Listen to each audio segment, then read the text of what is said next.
ፈረንሳይ የምግብ ብክነትን ለመከላከል በዓለም አቀፍ ደረጃ አዲስ መላን ነው ያለች ሀገር ነች።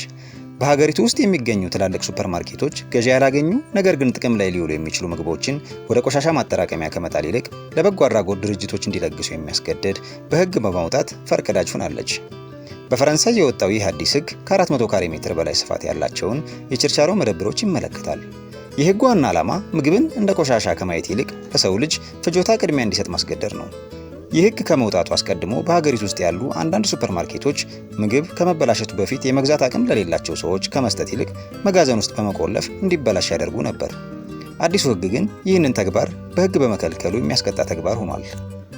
ዛሬ ላይ በሀገሪቱ የሚገኙ መደብሮች ከታወቁ የምግብ ባንኮች ወይም በጎ አድራጎት ድርጅቶች ጋር መሸጥ ያልቻሏቸውን ምግቦች ለመለገስ የሚያስችል ስምምነት መፈራረም፣ የሚለግሱት ምግብ ደህንነቱ የተጠበቀ መሆኑን ማረጋገጥ፣ ከመጠን በላይ የሆነ ምግብ እንዳይከማች የተሻለ የዕቃ አስተዳደር ስርዓት መዘርጋት ይጠበቅባቸዋል።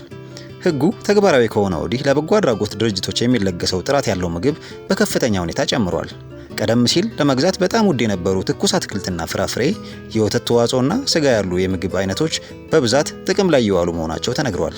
ሕጉን የሚጥሱ አካላትም እስከ 1000 ዩሮ የሚደርስ ቅጣት ይጠበቅባቸዋል።